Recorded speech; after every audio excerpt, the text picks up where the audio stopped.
What's cooking, everybody? Dave Mays here with Connor McPuzzled.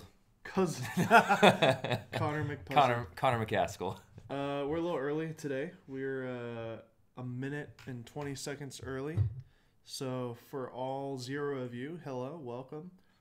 Stream Health is saying yellow. Yellow. I don't know what yellow means. I'm Maybe- assuming it means not great. Maybe it's because I'm trying to do a little bit higher quality today. I cranked it to 1080p. Oh, yeah, that's probably exactly it. I just turned off my internet on my phone. Okay, I'll do the same thing.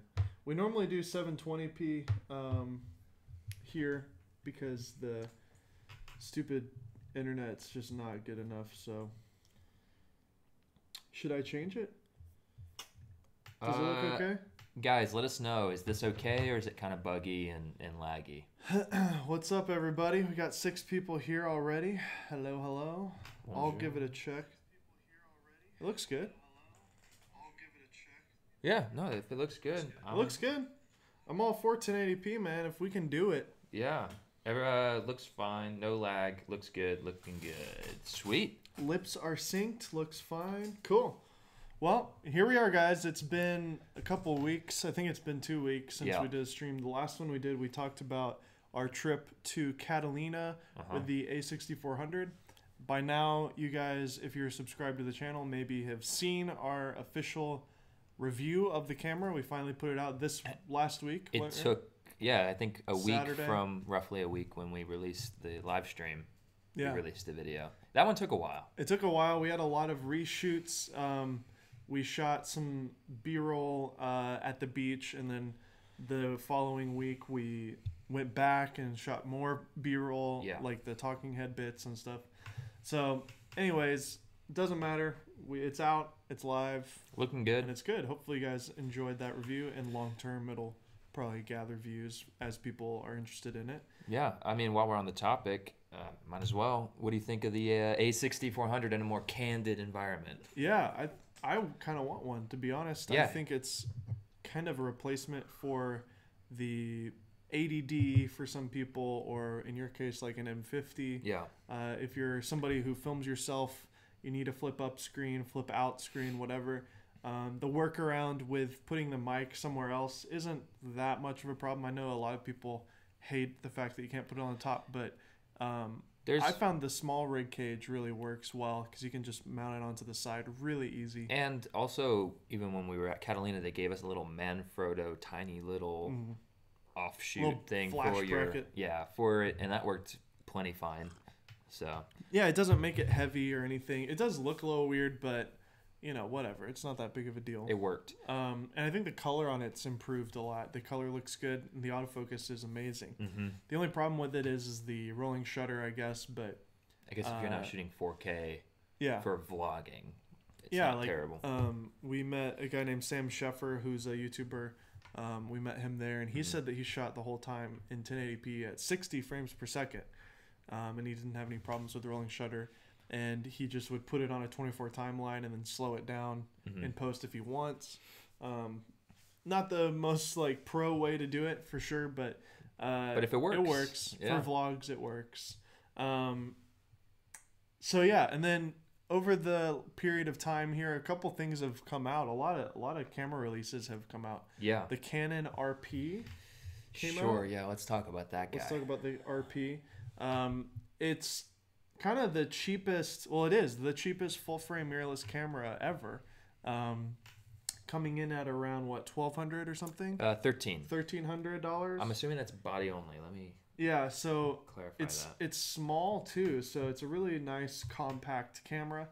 And to be honest, if you're a photographer, this is a really nice kind of option if you want to get into mirrorless. The big problem, however, with the RP is the fact that the lenses for the RP are these R-mount lenses. And for example, the base kit lens is the 24-105, which is $1,000. I just looked at that. Yeah, so if you want the RP with the lens, it's $2,200. Yeah. So you kind of lose the value there. That's kind of I mean, so you might as well say that the camera's $2,200. Yeah, and so if you're on a budget, you're gonna want to get the camera with an adapter, and then at that point, the thing just doesn't really look that small anymore. It doesn't balance as well, and you're gonna use cheaper Canon lenses like the Kit 24 to 105. It's like an f4 to 5.6 or something. That lens is only like $200 or $300. You know, you put the nifty 50 on there that you have. The 1.8, that's like $100 lens. Love it. So you do have options, but you got to go with the EF mount, which is kind of weird. And they do sell it with the adapter. I think this is a short-term problem. I think in the next, 5 years or so, Canon will continue to release cheaper lenses. Yeah. I'm sure just moving forward, we know that Canon is wanting this mirrorless system to be, Although, the future. Just because it's a short-term problem doesn't mean it's not a problem. Yeah, exactly. So I definitely think that it's a weird camera for the current, system for Canon. Not to mention, if you look outside of the photo features and look at the video features, it's a really, really kind of disappointing camera. Yeah, it seems like and we know that they just pulled these features out. It's not like they didn't have the technology to put it in the camera. They purposely took it out because they're protecting the OSR. It's something that Canon has always done, and for anybody to expect Canon to actually make something great here with the video that would be better than the EOS R, then you're crazy, because that's just not how Canon works. They basically have the same crop that the EOS R has in 4K, which isn't terrible. It's not as bad as the M50, which gave you like a 2.4 crop or whatever. This is a 1.6-ish crop. Yeah. So you can use like APS-C lenses on it and get away with it with the EFS adapter. But the big problem with it is you lose autofocus. You don't have 4K.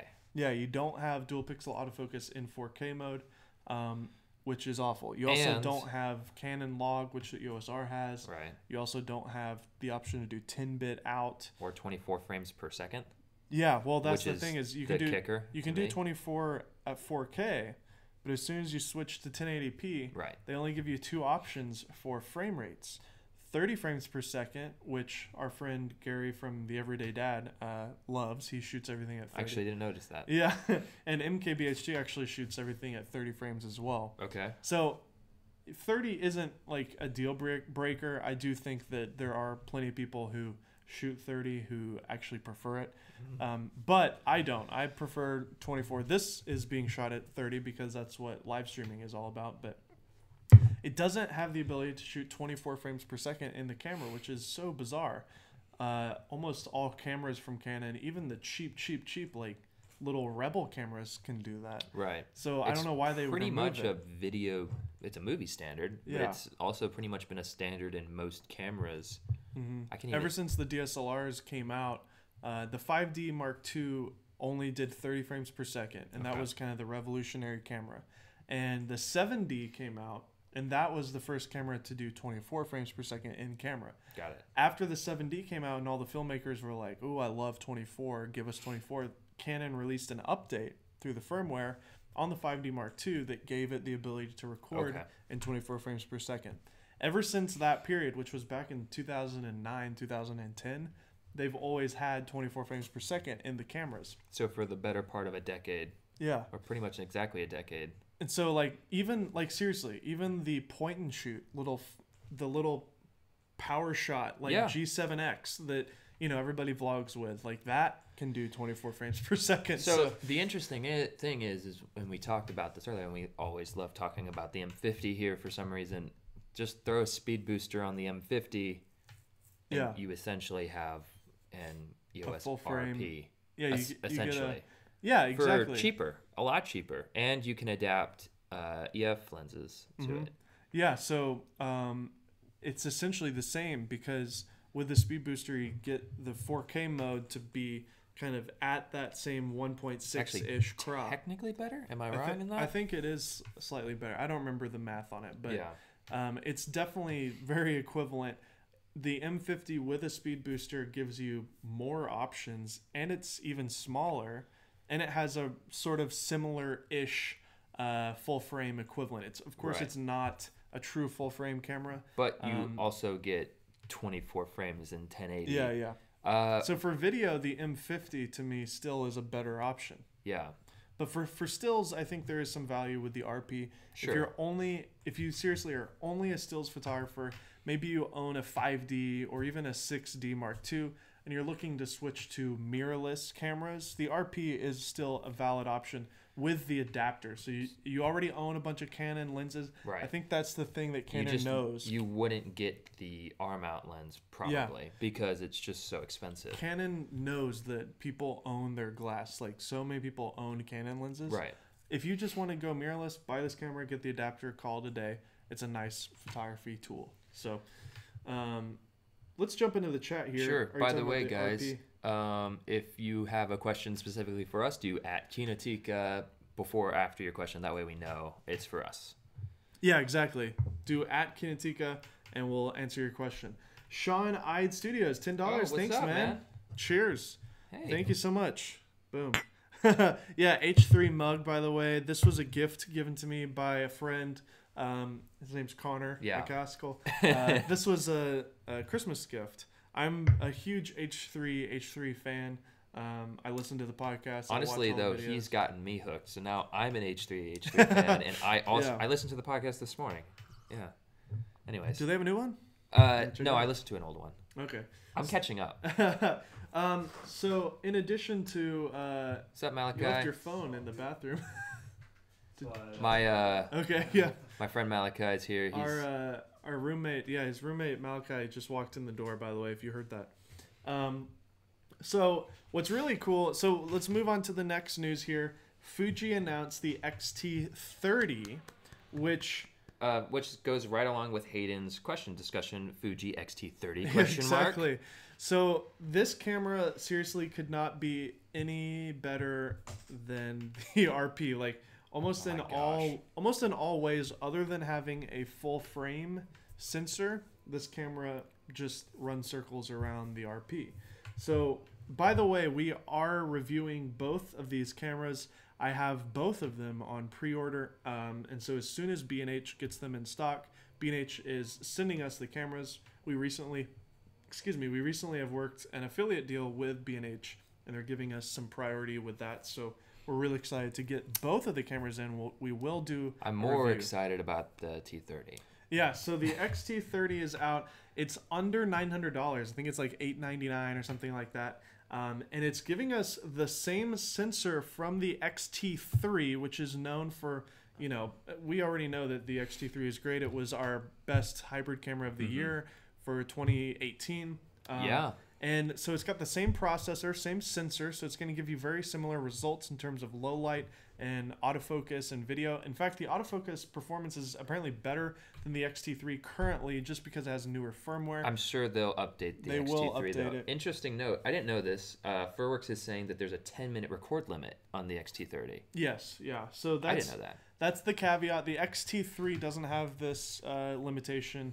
It's a 30-minute limit. It's a 30-minute because it's more of a video camera. It might have something to do with the process. I don't know. It might be because it's smaller. It might be overheating. It might be overheating. It is smaller. Again, we do have the same old flip display that Fuji is used to having. Yeah. So there's no flip around selfie screen on here. If you want to see a comparison here with the X-T3, you can see on the left the X-T3 and on the right the X-T30. And what's interesting is that it does 10-bit, right? Out. Yeah, so the big difference between this camera and the X-T3 for video is the fact that it's only doing 8-bit 420 internal, which is not a big deal. But with the X-T3, you could go up to 400 megabits per second, recording nice chunky files. This is doing 200 megabits per second 4K, which is actually pretty impressive. Isn't the Sony A7 III 100 megabits per second? So it's still technically better than of course, the Sony A7 III is full frame. There's other things about that. But I mean, you can compare it to like the 6400, which just came out. It's it's a comparable camera to compare it to. Sure. No IBIS, of course, which is a big bummer. I wish that it had it, but it doesn't. Well, let's also talk about the price though for it. I feel like it's under $1,000. Is it $899? $899, yeah. Yeah. Yeah. So that's the thing, is comparing it to the XT3, you're looking at what, $1,200 for the XT3? No, well, yeah, roughly 13. 13, so 13 to 15. The retail was 15. Okay. There's a sale on B&H right now. Yeah, there's a sale on B&H, and actually you can get the XT3 with the kit lens and some other neat stuff for $16.99. So that's a pretty great deal if you guys are wanting the XT3. Yeah. Speaking of, I'm actually about to buy one. So yeah, surprise. Yeah. Kinotika is getting a new camera. Yeah. / Connor. / just me. So yeah, tell us about that, Connor. You've had the M50 forever. It's behind us. You can actually see it right on the mantle there. Actually, I'll grab it. That is the M50. By the way, let me call to attention this red mark on my nose here. I was playing with my son this morning, and I was throwing this little. It was actually a Vans box, and it hit. It actually hit this sculpture of an elephant made of a solid block of wood. Really huge, thick piece of like craftsmanship. It fell off of the bookshelf. I was laying on the floor, and it just landed straight on my nose. Really big, chunky, heavy piece of wood. Nice. And it obviously gave me this little cut here, and my nose started bleeding, which was kind of funny because it was like my wife was there, and it was a humorous moment. That's the first time. Story. That's the first time I've ever like been hit in the face and had blood come out. Like I can't remember. Like I've never been punched in the face that I know of. That you can remember. My nose bleeds all the time, like in the wintertime because it gets so dry. Yeah. But like I've never actually had my nose bleed from impact. Sure. Anyways, hopefully I don't have any permanent damage. You don't. You're fine. So we've got the M50 here. I kind of want it because we've got so much emotion tied to it. It's like the 1DC a little bit, right? A little bit. It was Kinotika's camera, and then it's my camera. But we have an EOS R that we need to fix, and once we fix it, we'll have it again. Well, anyways, on the note of me getting an XT3, I can't afford to just buy one with my income, so I actually am, whether or not Dave buys it, but it's going on eBay today. Yeah, we're selling the M50. If you guys actually want it, just know you can look for it. It'll be on eBay. It'll be a sad day.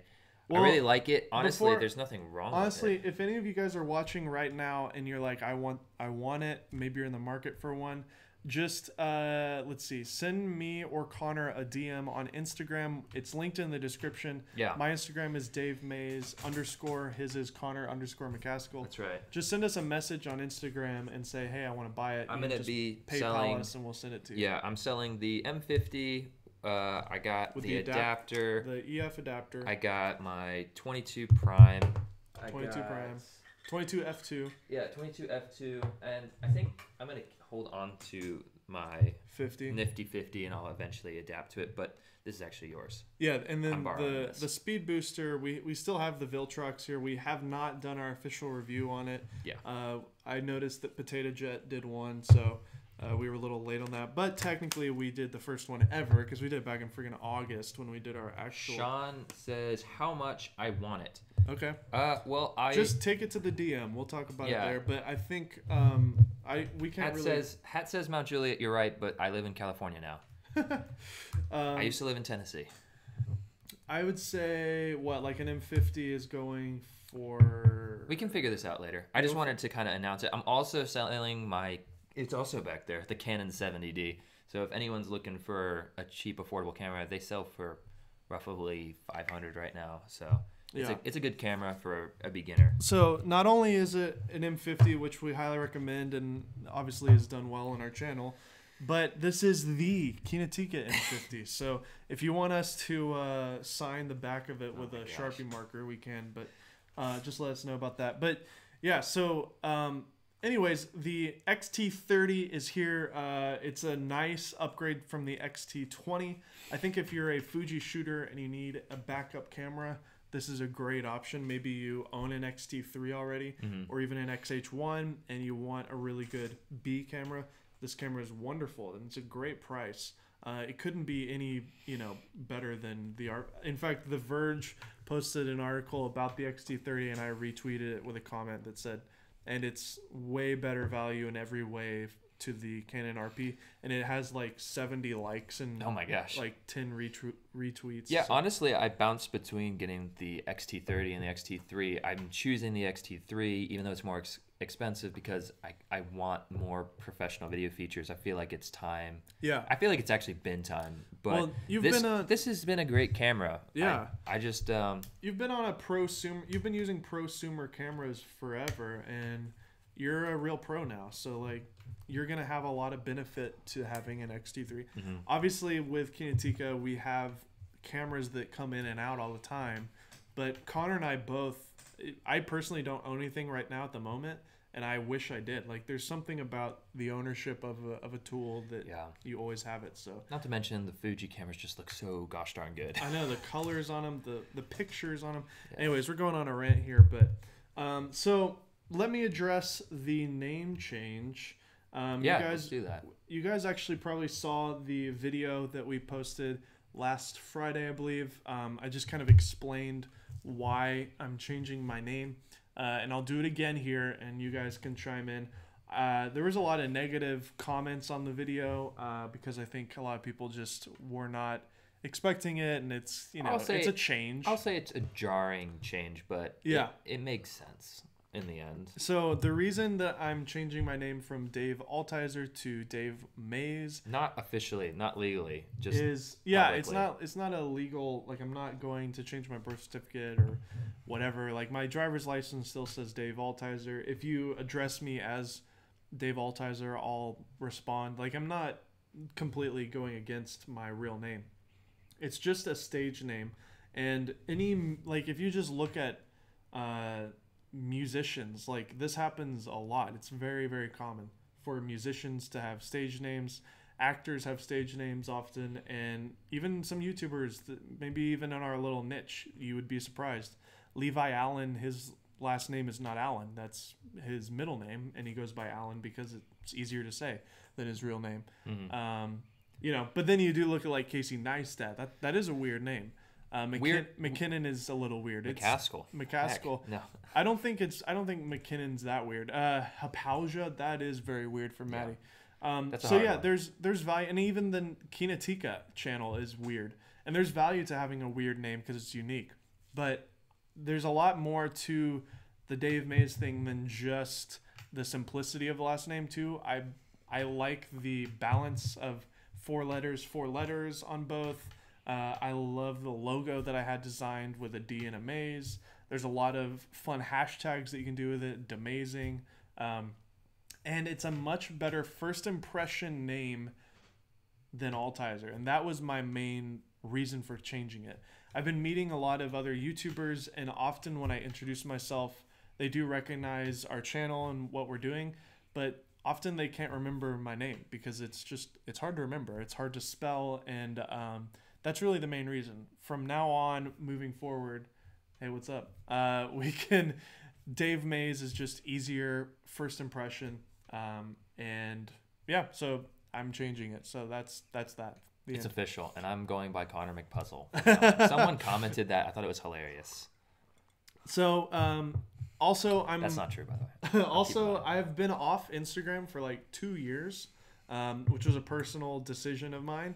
But my wife and I have decided that I'm gonna just go for it and be on Instagram again.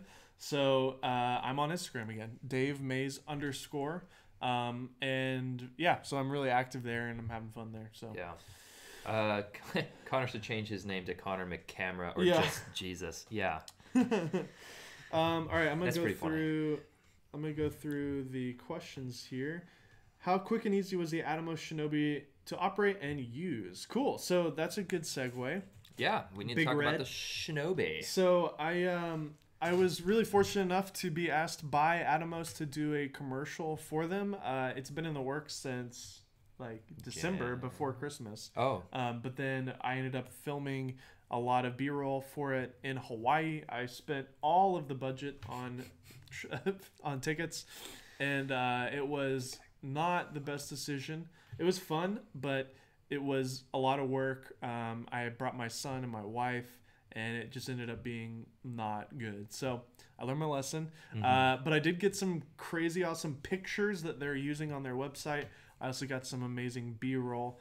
So in some ways it was worth it. In the grand scheme of things. In the grand scheme of things, the footage turned out great, and the pictures that I got with the Hasselblad and with the Nikon turned out amazing. But I did go up in a helicopter, and like I ended up using like 0 shots essentially from it. Anyways, I learned a lot. Anyways, so the original concept of this commercial for the Shinobi was to have a little storyline that I scripted, and I had an actor involved and everything. I just did not get enough footage to pull off the script that I wrote. So tell them the reason why, like what happened with like time just kind of like fell through your fingers, it seems. Yeah, exactly. I was just in Hawaii, and we just were not able to go to enough locations. It was just my original idea was just too ambitious for the time that I had and with the budget. You only had one shootable day, am I right? Yeah, like 1.5 days. Yeah. So I was just too ambitious, and I've done that before in Later, the past. Sean, he said peace out. What's up? See ya, dude. So I just went back to the drawing board, and I was like, you know what? Why don't I just write a script and read it in front of a green screen, and then I can just have fun with it. And I've done a lot of green screen work in the past, and it's a style and an aesthetic that I really love. Honestly, I think it was more authentic to you too. You're right. And I just kind of embraced the style that we've built here on Kinotika that Connor's helped sculpt with the text and stuff. I stole his idea. So we're going to play it for you. If you haven't seen it already, we'll have the audio kind of low so we can talk over it. So here's the problem. Most cameras these days have amazing image quality, and they can do some pretty incredible things. But the one thing almost all cameras suck at... By the way, that was some stock footage that I got off of Storyblocks. The people with the gimbal and the VR headsets I thought was just hilarious. You can't flip around the way you want. Not to mention, most camera monitors don't even have the professional video features that you need to get your work. Is it choppy, guys? Let us know if it's choppy. Very fresh on my page. Yeah, I'm sure it's not playing perfect, but... you can always watch it on YouTube. Yeah, you can watch it on YouTube. We linked it in the description. I actually did drop it, which was pretty funny. I was talking to the Atomos people, and they said that everybody in the office was freaking out when they saw me drop it. So that's actually in Hawaii there. That's in Hawaii. People are saying very choppy. Okay. Maybe just shut off the audio. All right, I'm just going to turn the audio off completely and kind of talk through it as you see choppy footage here. That's in Hawaii right This there. is a true Hawaii shot because it's hard to replicate that. That's very Hawaiian looking. That is not. So there's a lot of jokes in here. It's a lot of fun stuff.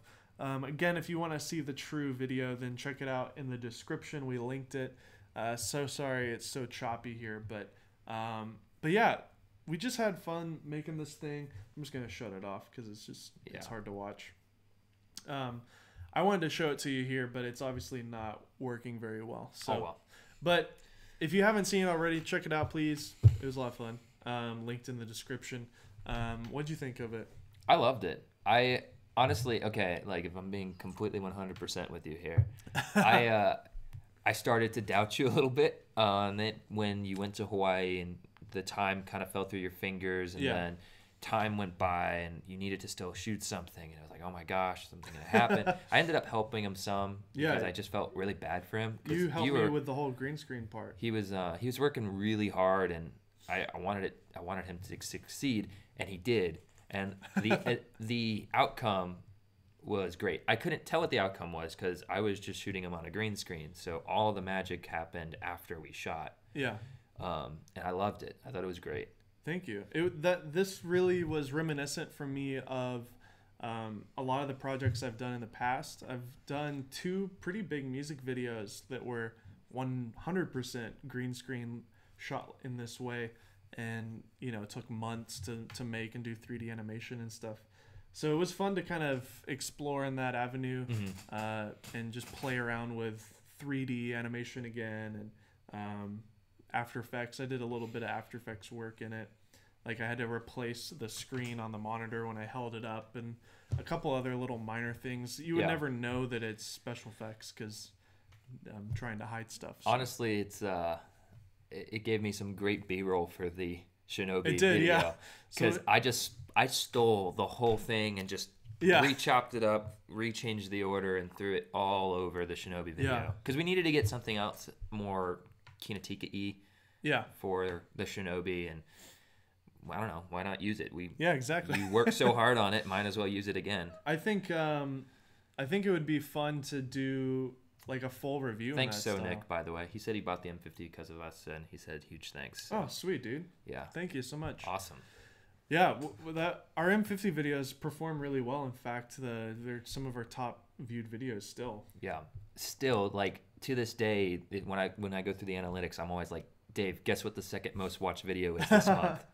It's the M50 again. So anyways, if you haven't seen our actual first look of the Shinobi, I actually go into detail about it. Ethan was asking small HD focus or Atomos Shinobi. I kind of talk about that. I personally think that there's value in both of them. If you really, really are only needing a monitor to kind of replace the fact that there is no flip screen on your camera, like a Sony A7 III, for example, then I honestly, no, Atomos, don't fire me. I do think the small HD focus is better. But that's just because of one very, very specific feature. Yeah, well, two sort of. Okay. Well, two. One being the bracket that allows you to quickly flip it into forward-facing and back-facing. And two, the software that allows for the monitor to recognize when it's flipped. There's actually an accelerometer built into it, similar to like your iPhone. So when you flip the monitor, it recognizes that it's flipped, it auto flips, and they've recently done a firmware update, which I begged for 2 years ago. It was really funny. We were at NAB, I think, and you were talking to the small HD guys, and you're like, please add this. Yeah. And he had a serious discussion with some of their guys. The CEO of the company, Yeah, so I think Dave might have influenced that. Well, me along with other vloggers, I'm sure. But as soon as you flip it over now, it auto mirrors, which is amazing. If you're not used to using monitors, when you do flip a monitor around and see yourself, it's not mirrored. It's like when you hold your hand up it should be mirrored like you're looking in a mirror, because then your brain doesn't get confused. Like even with just the OBS software, with this, we're like trying to center things, and it's like confusing because it's not mirrored. Yeah, so when you look at a monitor, if you hold your right hand up, it looks like you're holding your left hand up, and it really hurts your brain. Yeah. So you always have to mirror your image when you're looking at a selfie screen. And Canon flip screens and Sony flip screens and even Snapchat and Instagram, when you're filming yourself, it's always mirrored. That's why your iPhone selfies, when you take it with the regular camera, look weird to you, because they're not mirrored. So you're not used. That's how everyone else sees you. It's not how you see you, which is interesting. Yeah.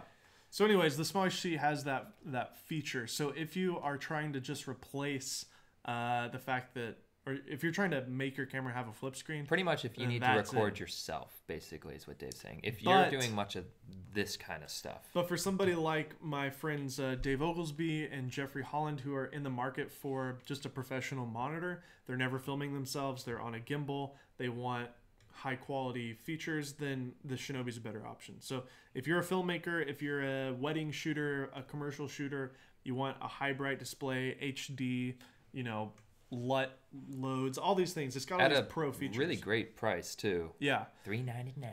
$399. Connor is the one that kind of remembered the fact that the chair from PewDiePie is $399. Yeah. So he added that, and I think that's hilarious. I think people like that a lot. All right. So remember, guys, at Kinotika, if you have a question for us, because I'm noticing a lot of questions directed towards us with not at Kinotika, and it's confusing. Yeah. The Tech Garage, Bin Substance SL2 review. You'll love your content. Please reply. What's up? I'm replying. Thank you so much for being here since then, man. That was like almost 2 years ago. I'm going pretty high up. Can you send you guys my G7 and get you, Connor and Malachi, to sign it? No. No, I mean, you don't. I don't want the responsibility of having your camera either.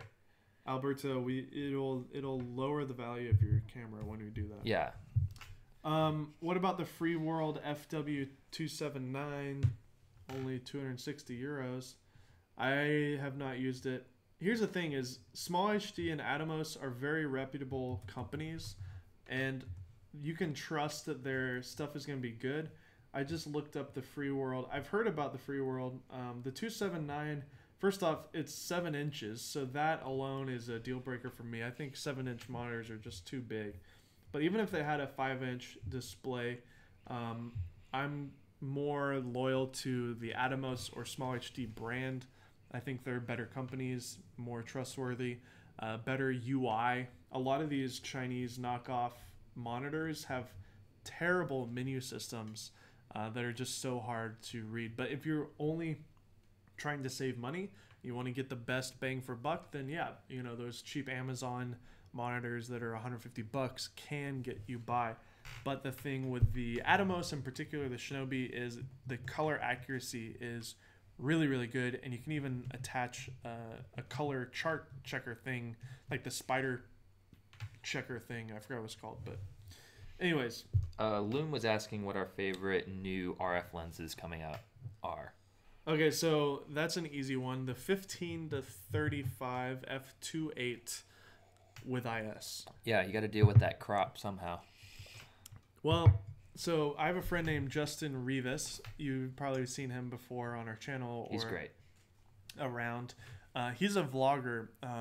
He has a channel called Justin and Greg, and he's full-time vlogging now. Like, they do several vlogs a week. And then, people like Peter and Casey and Maddie Habhauja, they all shoot on Canon cameras. Some of them shoot on the 80D. Peter obviously still shoots on the 1DX.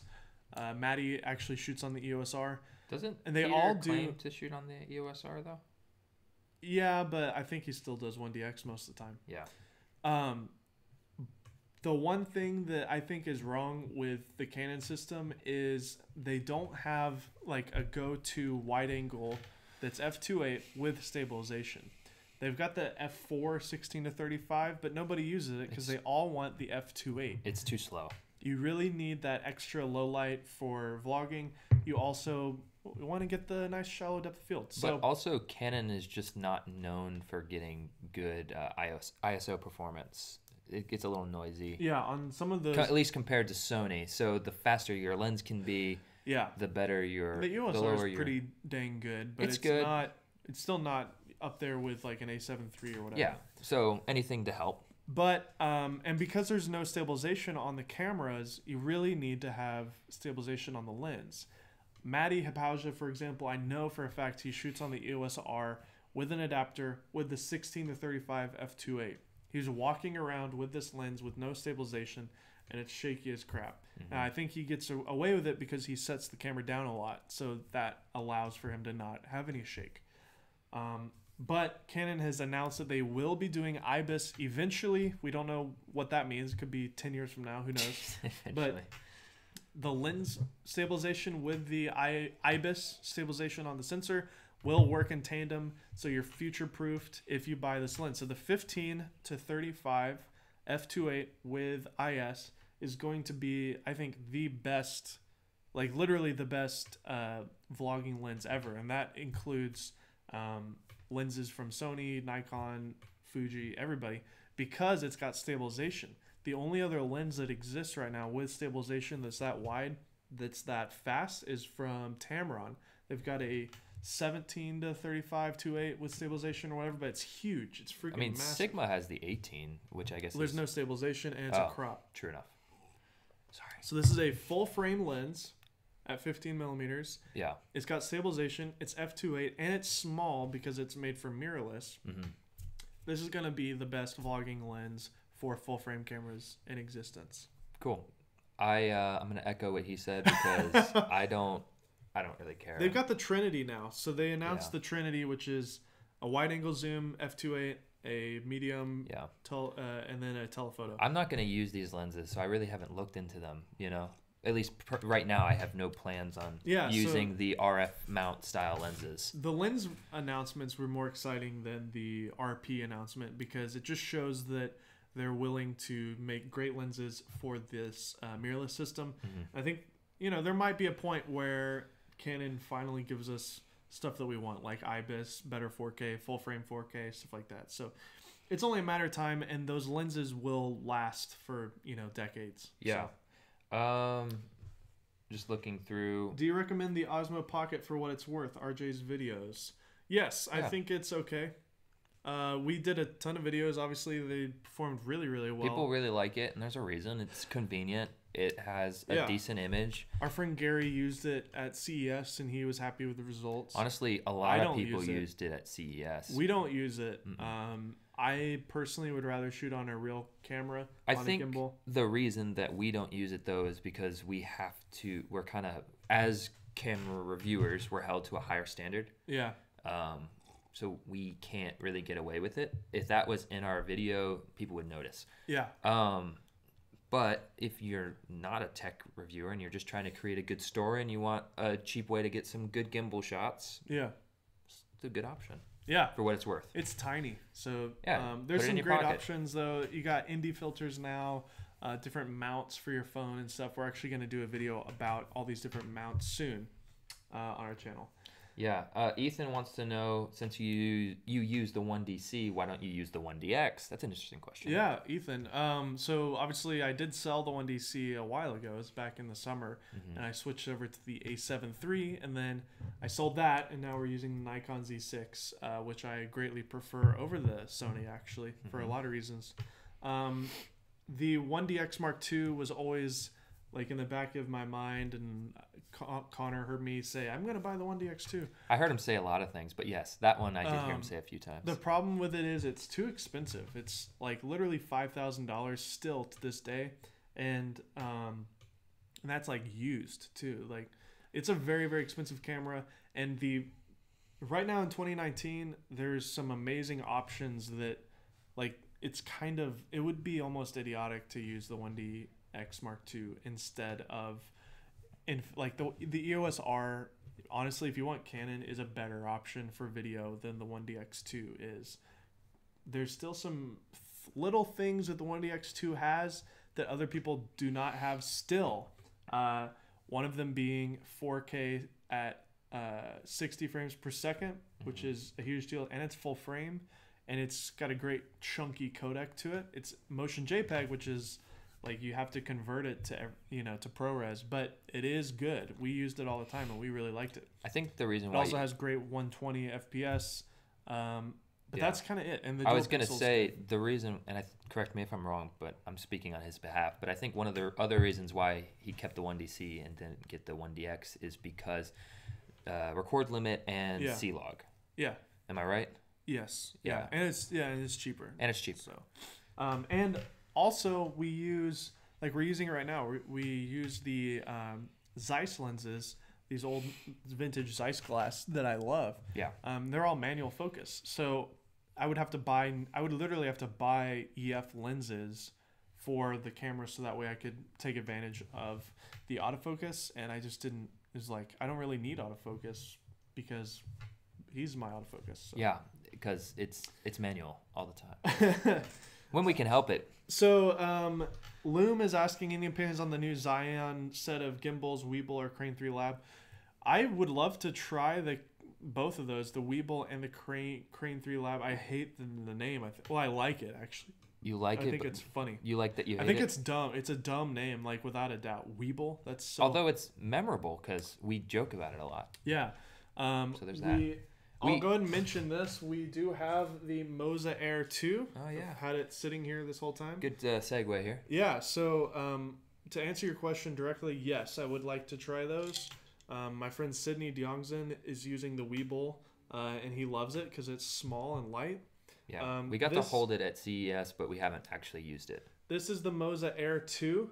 Moza sent us this, and we actually did a review with Brandon Washington, our friend, and we're going to be posting that on Monday, by the way. Oh, cool. I talked to Brandon because he needs to get it done. He actually fell off of a boosted board and, like, broke his hand and like when right he before was flew home. doing stuff with Armando or after I don't know. It was yesterday. But jeez. anyways, so he's not feeling good. And surprise, we'll kind of clue you in here, guys. I did mention it on my Instagram account. We're doing a giveaway with the Moza Air. It'll be going on for about a month. So now you guys get a heads up. We'll be promoting the crap out of it. All you gotta do is just subscribe to our channels, and that enters you to the gives you an entry. If you're already subscribed, just unsubscribe and resubscribe. That gives you a point. Are we doing it through Gleam? Yeah, we'll use Gleam, just like before. Okay. I just so you know, you don't have to do that. Oh, okay. If you're already subbed to I honestly just entered in a different Gleam contest because I thought, why the heck not, for something else. But if you're already subscribed, you click on the link and you go to Gleam, and then you just click on the different things you check mark. So you click on it, you confirm it, it takes you to the YouTube page. You go back to Gleam and hit continue. It references to make sure you're actually subscribed. Oh, okay. Never mind. So you don't have to unsubscribe then subscribe. Yeah. You just it has to confirm. So you go to Gleam, it'll take you back to YouTube. It's really obnoxious, and then you go back to Gleam again and hit continue. You have to be logged into Gleam with your YouTube account though. Okay. So that's how that works. Gotcha. There's other things you can do. Enter in Instagram and I think Twitter and other stuff. I don't know. We haven't set it up yet. Yeah, we haven't set it up yet. We'll have several options so you can enter as many times as as many options as we have. So yeah, we're gonna be doing a giveaway on the Moza Air 2. Spoiler alert! I will say that we were pleasantly surprised with the results. It does look a lot like a Ronin S, and it feels a lot like one. It's about the same size. It's a little bit lighter. It also has removable batteries. And it holds more weight. Up to 9 pounds. And it's cheaper. So there's a lot of things about it that are great. Double spoiler, hands-on first day in the video, you'll see Dave is like a little underwhelmed. But really where the magic happened was when we looked at it in post. So we'll maybe do a follow-up video. We probably, between now and by the end of the contest, I think we probably should do a dedicated video on it. I feel like we should, because I should tune it and figure out how to make it perfect. Yeah, give it a little more justice. Yeah, because our comparison, it's a good comparison. It was quick. We knocked it out quick, and I wanted it to just be a first impression. I will say first impressions of it are that it's a little complicated to get it set up properly. Maybe I can meet up with somebody in town who has one. I know Jevin has one, and Armando. Maybe they can help me with it. I don't know. Bobby Peacock says A7 III or GH5 or both. Man, those two cameras really couldn't be more different. I think he's gonna say both here if you can afford it. I'm just predicting. So here's the thing. If you're only a video person and you're a filmmaker, and by that I mean you shoot music videos, short films, documentaries, weddings, and you're behind the camera and you're not filming yourself, often GH5. Because IBIS is amazing, 4K 60, chunky 10-bit, 120 is amazing, and you can crank it up to like 190, I think, or 200 frames per second. Has anamorphic modes. Everything about the GH5 is better for video as a filmmaker. If you are a photographer and a video person, a little bit more casual, maybe you're a YouTube person, maybe you do shoot weddings, so it doesn't have to be super high quality like a filmmaker would need, A7 III, because the photos are going to look way better. It's better in low light. Full frame is great. And it is a very capable video camera. Ironically, I would go with, if I were a YouTuber, I would still go with an A7 III, even though the GH5 has a flip out screen, mostly for the autofocus and the low light. I think that the A7 III is better for that. And you can just throw a monitor on it if you need to see yourself. Good answer. Dave, I love you, but you have stopped being friends with that jerk Andrew Reed from USD. Oh, you have to stop being friends with him. He's not a jerk. He's misunderstood. He's a good chap. He's a good chap. He's from London. So we met Andrew Reed at Photokina, and I think he's a riot. I think that people take him. Here's the thing. In this modern 2019, here's my little political soapbox. Ooh. I think that people get offended way too easily. I think people just, if someone's sarcastic about something, it's almost like it's so offensive to people nowadays. And there's such a polarizing like left and right kind of politics thing going on in the culture, especially here in America. Andrew is very sarcastic, very tongue-in-cheek. Anytime he calls out other people on Twitter or whatever, it's all in good fun. And like, he does not hate anybody. Yeah. He doesn't dislike anybody. Also, he just calls people out on their crap too. I would say that he's very blunt. Yeah. You know, so, but I don't say that in a negative way. And I can be very blunt too sometimes. Yeah. So, but he does call out people maybe unfairly on Twitter. He's called out Camera Store TV for being biased. I mean, he's kicked Dave off the website, the EOS HD website forums, but now they're friends. So, you know, he actually like, even it's funny because he does call out other YouTubers, but he likes me, so he never says anything negative about me anymore. So I got lucky with Andrew, but yeah. And by the way, Andrew did send me a free copy of the Nikon profile that he has, and I will say it's really good. It emulates the Canon log. Mark is saying, what do you think of the SL2? And yeah, so Nick replied with, you can get better for the same price, and I kind of agree with that. I mean, yeah, so I think if you are needing a base Canon, again, it's we're killing a dead horse or whatever. What's it called? Beating a dead horse. Or as PETA wants us to say, what is it? Feeding a fed horse? That's so great. Right now an SL2 is $499 and a M50. Zed Pro Media, what's up, dude? We're doing good. Oh, what's up, dude? Hey, Lee. What's going on? Zed Pro. M50 is coming in at body only. Where's the body only? Why is my image $629 so choppy? I hope it's not $629. So for $30 more, you get an M50 that has. First off, it's smaller than an SL2, even though the SL2 is world's smallest DSLR. You also get better video features, newer processor, 4K if you want it. Focus peaking, which is huge. It's like that's the only way the 4K is usable. These mirrorless cameras all have focus peaking. The DSLR cameras from Canon don't have focus peaking. Really strange. I don't know why they don't have it. Mm-hmm. I wished for years that my 1DC had focus peaking. And again, you can get a speed booster for the M50. Throw some. You can't get one on the SL2. EF lenses on there. It's a great camera. It really is a great camera. Zed Pro Media. We were just talking about the XT3 and the XT30, which is your expertise. Zed Pro is kind of a Fuji shooter. He probably hates the fact that I'm saying this because he doesn't want to be known as the Fuji guy, but he kind of is a Fuji guy. He's a Fuji guy. He's not the Fuji What do you think of the XT30, Lee? Let us know. If you haven't followed Lee, check him out on Zed Pro Media. Really amazing friend and YouTuber. Cool.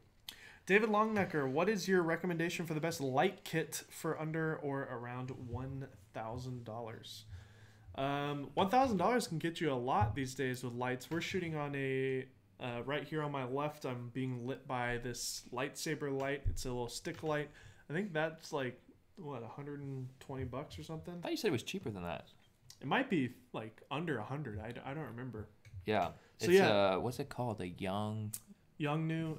I would recommend going over to our friend DSLR Video Shooters, Caleb Pike's channel, and look at all of his light tutorials. He has the best lighting tutorials and collections of lights that are under $100. We pretty much ask under $500 questions about light kits. Our main light is a Minic light kit, and we paid $350 for it. So you could buy two of those, which are really bright and really high quality, plus one of these. I mean, and what's great about that light is that it's like a foldable light, so you can get kind of creative with it if you want to. We haven't been very creative with it at all. No, but you can if you're more creative than us. Turn the volume up. Check. Hey. Check 1. Check 2. Hey. Is that better, John? Check. Hey. Check 1, 2. Testing. Turning audio up higher now. How's that? That might be better. I don't want to peak. Yeah. Check. Hey. Although we're getting close. Check 1, 2. Hey. Is that better? Let us know. Sorry if it's too loud now. Sorry if it's too loud. Sorry if it was too low earlier. Thank you, Bobby, for letting us know. Oh, baby. That sounds so much better. Thanks, Zed. Sorry about that. I guess we need to be looking at our levels from now on. Well, we were doing okay according to our levels, right? We were like down -30. We need to be around -10 or so. Yeah. All right, guys. Whoopsie daisy. Way better. Okay, cool. Sorry, guys. M50. And turning mine down, lol. So Nick.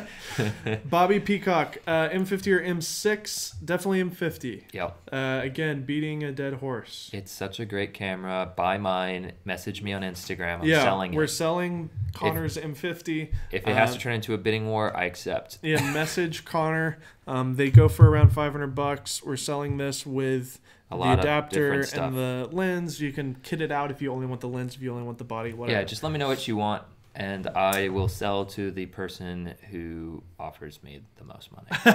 No, I'll make a good decision.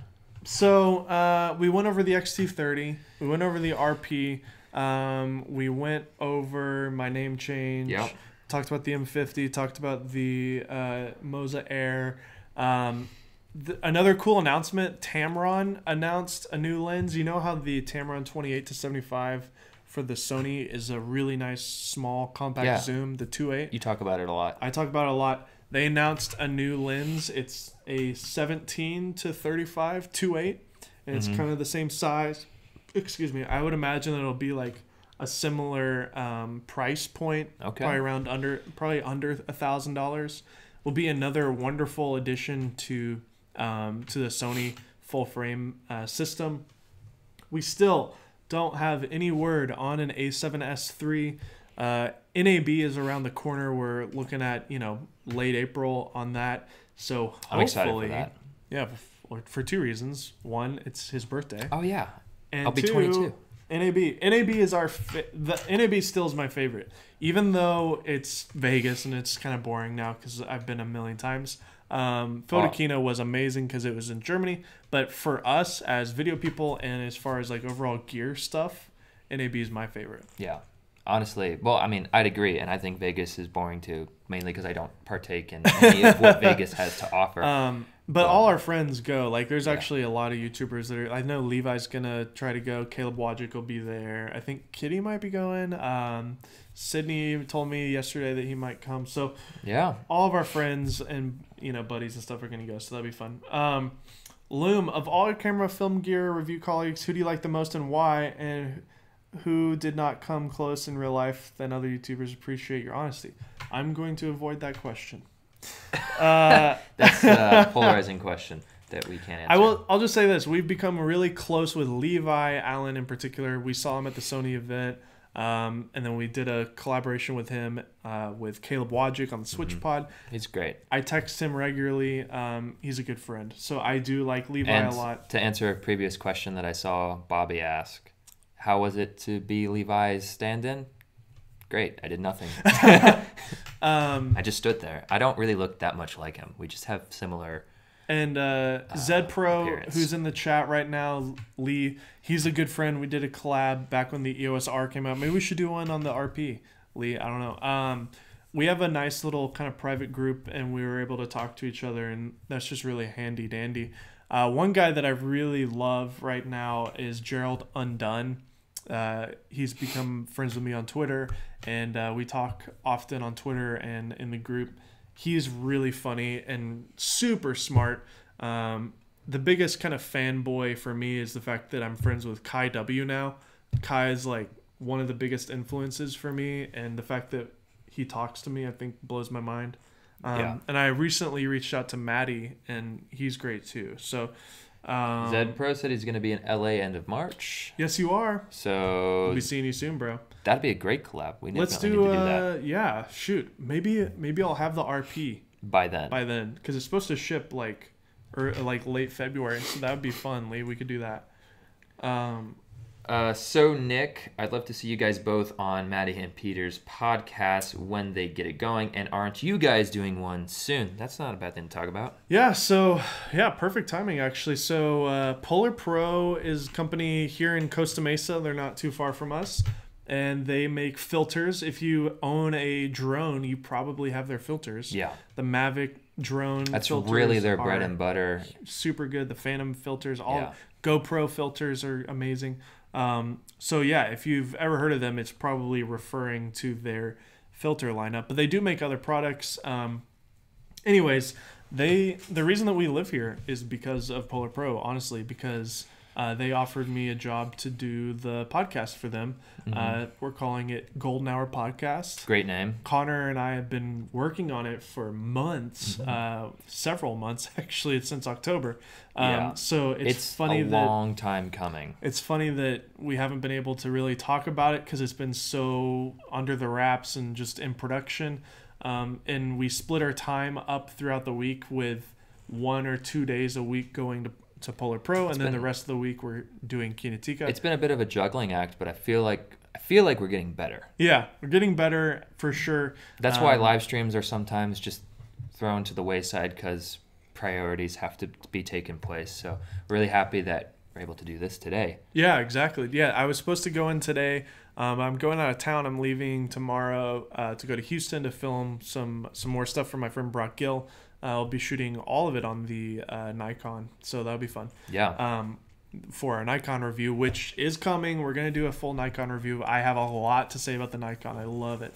But to go back to the podcast, we're launching it next week. On Tuesday of next week, on iTunes, Spotify, Google Play, wherever you get your podcasts, you can hear 3 episodes. And I'll just reveal them now because nobody's really going to watch this video. But Sydney Deongzen, who is a friend of ours, and we actually met him because of the podcast. Yeah. You might have seen our collabs with him on this channel, but to be completely frank, the reason that we know him is because we interviewed him, and he was the first guest we ever interviewed on the podcast. And it was a wonderful interview. So Sydney Deongzen, who's a great YouTuber, a great friend. Chris Poplowski, who's an Instagrammer. He's got well over 100,000 followers on Instagram, professional photographer.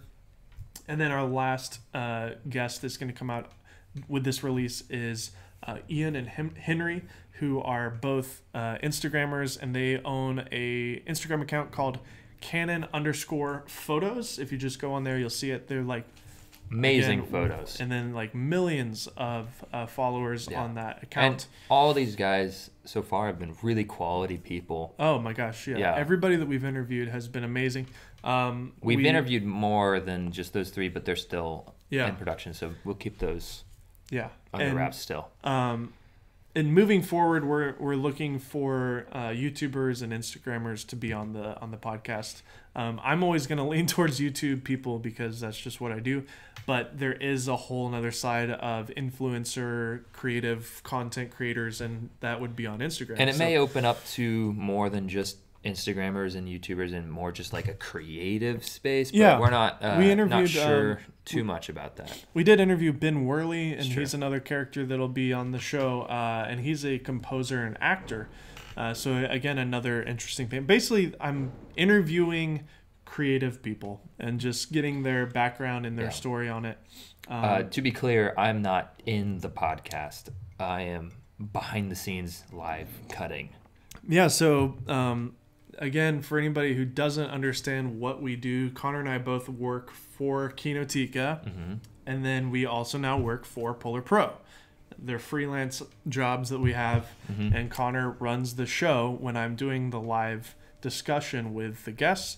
And then with Kinotika, he edits and shoots, and obviously I talk on the camera and have the creative direction of the channel. But we constantly work together on all these things, and it's amazing that we're able to live here and do all this. So. I see him way too much. So, anyways, that is the story on the Golden Hour podcast. As far as being on Peter's and Maddie's, I don't know. Well, maybe one day. We have talked to Maddie and Peter, and hopefully we'll have them on our podcast. And if they ask me to be on it, of course I will say yes. Yeah, so I can't just go up to them and be like, "Hey, put me on your podcast." They're gonna have to ask me. So so that's pretty much it. All the news for everything. We kind of summed up everything. Connor's been like, we need to do a live stream because it's been so long since we did really love the live streams. I know. It's and fun. So does Dave. I do love it. It's just, it takes time, and we often don't have time. It's unfortunately the easiest thing to axe is the live stream. Yeah. So, but we try our best to do it every week. And we also try for Wednesdays, but today's obviously Thursday. Yeah. Our upload schedule recently has been all over the place, so And sorry that's about that. just in part of just a lot of projects culminating to this point, and podcast and the commercial, and I know. you're leaving town, and Kinotika, of course. And my wife is pregnant again. And his wife is pregnant, so that's exciting for them. So congratulations, Dave. Oh, and thank Laura. you. Thank you so much. More up to Laura. I mean, okay. So anyways, we love you guys. Thanks for being here. If you have any last minute things that you want to say, let us know. Yeah, please, at Kinotika, and we'll maybe answer questions for the next 5 minutes. Yeah, Kenneth asks, I need to record speak from 29 people sitting in a huge circle. What mic would be best for that situation? This one isn't too bad. It's got a 360 recording mode on the back here. This is the Blue Yeti. I don't know. You just plug it into your laptop. We like it. It's cheap, and it works really well. Loom, please collab with Camera Conspiracies. I have not actually reached out to him. I think he knows of us. He might have mentioned me in something. Really hilarious YouTuber. You should check him out. Okay. I've heard of him before. I feel like someone told us before that they mentioned us. David, yeah. I don't know. He's really goofy though. David Longnecker, with such a large amount of content creators on the web, how do you feel is a good way to set yourself apart? Just be yourself and stick to it. The Atomos Shinobi ad that I did, I think, is a great example of me trying to just be myself, even though I had this big, grandiose vision and story. When we ended up just scratching that and going to what I know and doing what I love with the green screen and the comedy, I think it ended up being a better really product. Like it. So, I will say on that note, though, being yourself doesn't mean you don't learn from other people. Yeah. So if you take a little bit of Peter, you take a little bit of Casey, but you have to be mostly yourself. Mm-hmm. Otherwise, it's not authentic, and I think you'll go a lot farther in the long run. And talk about the things that excite you, and talk about the things that are interesting to you. Don't just talk about things that you think you need to be talking about because it's popular or trending. I think long term on YouTube, if you just try to do things that are trending all the time, you can have burnout pretty quick. But if you talk about and make things that make you happy and give you fulfillment, then those types of things are going to long term pay off, and you'll be healthier, even if you might not have more subscribers or whatever. Uh-oh. What's wrong? Your wife answered you. I didn't know she was watching. I don't know. Is that bad? I don't know, Laura. I know we were waiting. She's like 7 weeks or so. So like, we haven't posted it yet on the internet. So, oops. Now it's on the internet. Maybe I can cut it out and re-upload it. Only you guys know. Keep it hush. Yeah. Best lowlight fix for GH5, Bobby Peacock asks. The best lowlight or the best denoiser for post-production it's called Neat Video, N-E-A-T Video. It's a plugin. It's like $200 to $300 or so, and it really, really cleans it up. If that's too expensive for you, I think Final Cut now has a built-in denoiser. So if you're a Final Cut editor, use that. I cannot help you with Premiere. I don't know anything about plugins and whatever for denoising. Eric wants to know, do you have any advice in regards to building a channel like yours? Connor, you take it first. Sure. Then I'll finish it out. I will say that, first off, don't try to be us. Be yourself, like we said earlier, if you were paying attention to that part. But also, if you're wanting to do like a camera review, tech review channel, something that we did to begin with that was really helpful, because all this stuff is really expensive, obviously, is buy it and return it, or buy it and then sell it, so that you are cutting down on your costs of making this kind of content. Because, when everything is $1,000, $2,000, that adds up. So if you're able to constantly recycle products, we oftentimes are just shooting on whatever camera that we're currently reviewing. We always have two. Always have two. So because you need to film the camera you're talking about. So we had the A7 III, and when we had the A7 III for the review, we were shooting that on the 1DC, and then we sold the 1DC and got the EOS R, shooting on the A7 III. Then we sold the A7 III, got the Nikon Z6. So we're constantly recycling stuff. That's a little bit of advice on what we do/did. Now we're kind of getting a little bit of help with B&H, so that's pretty cool. Yeah. I think ideally, if we had the money, I would love to have a C200 or like a proper video camera that is just a dedicated tool that never changes. We have a bag and it's always in there, and like everything we shoot is with this cinema camera. But that's not always practical. It's not practical. I do like the smaller bodies, and now with the ProRes on the Nikon and the RAW that the Nikon's going to do, I mean, that's going to be amazing. But yeah, I would definitely echo what Connor said about that. It's a great tip. A lot of people don't realize that that's kind of a loophole with Amazon and stuff. If you return stuff a lot, then it will kind of be a red flag for Amazon. You can always, if that hurts your conscience, then you can always just sell them on eBay as lightly used and take a small hit. Yeah, especially if it's a new product. Say you pre-order, for example, the A7 III was selling out everywhere. So imagine you pre-order that thing, you get it, and then once you do your review and you're done, it's been 2 or 3 weeks since it's been out. You might lose $50 or something, but like new stuff like that sells pretty well. So and pretty quick. But to answer your question, any advice? Honestly, and it's the thing that we try to do, but we're not the best at our schedule, is consistency. I think last year when we were first starting out, we were probably a little bit better on being consistent on the days. Now that we've had a little bit of growth, we're able to be a little bit more flexible with that. And as you see big people like Casey and Peter, they really can be inconsistent and still do well because they're really big. Not to say that if you were big and you were consistent, that wouldn't help. Like, honestly, consistency, even for big YouTubers, helps a ton. Like David Dobrik posts every Monday, every Wednesday, every Friday, and he gets 5 million views or whatever per video, and I wait for it. Like my body is trained to like, ooh, it's Monday night, David Dobrik video. Yeah. Honestly, it's more like Tuesday morning because he posts them at like midnight. I do the same thing. I have I obviously watch Good Mythical Morning every morning, so I wake up and I can watch that. But there's another YouTuber that's like the most reliable channel ever. Yeah, because every morning they post, and it is early, so you always wake up and it's there. But another channel I watch, he posts like at noon every single day, and so I know right at lunchtime I can sit down and watch his channel, and I do it like routine. So yeah, if you're starting out, consistency is key. Also, look at some of the tools like vidIQ and Social Blade. They can really help with tags, titles, and thumbnails are so freaking huge. Like, you don't even realize how important we need to make a video about this.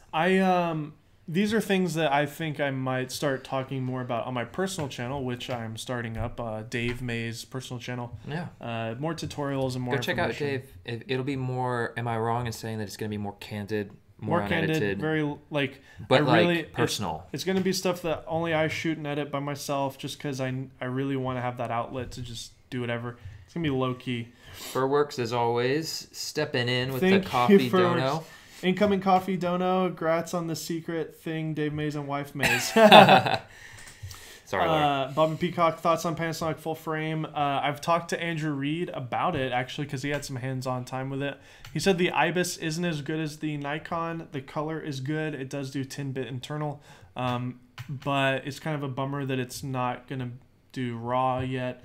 So in a lot of ways, the Nikon's actually better than the Panasonic. Who would have thought that? So, please make a Jesus Reviews the XT30 video with Connor, directed by Dave Mays. I mean, that'd be funny. Maybe. We'll see.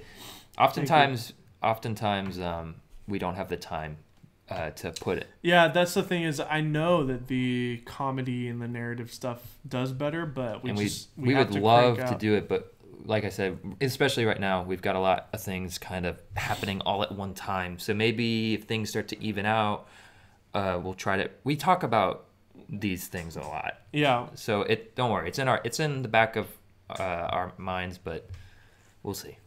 M50 with speed booster or EOS RP. If you're a video shooter, maybe M50, but if you're a still shooter, RP. Cool. I think that's pretty Which good. Mic is that? Blue Yeti. Blue Yeti USB mic.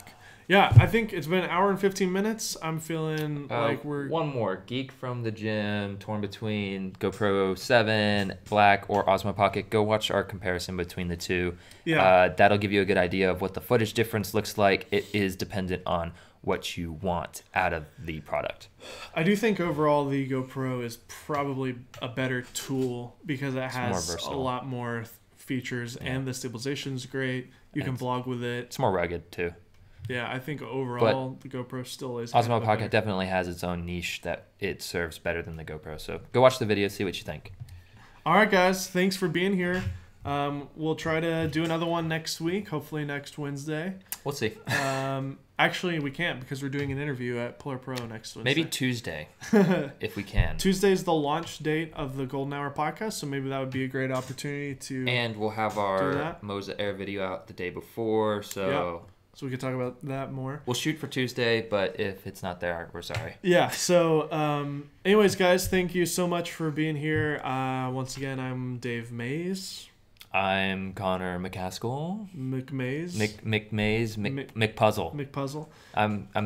When Dave does a magic trick, I become McPuzzled. And if you're interested in buying a used M50 from us, from Kinotika, then DM me at Dave Mays _ or Connor _ McCaskill on Instagram. It's technically mine, so. It's Connor's. So if you message me, I will just send you over to Connor. Yeah, so if you want to skip the middleman, in this case Dave, just Connor _ McCaskill works just fine.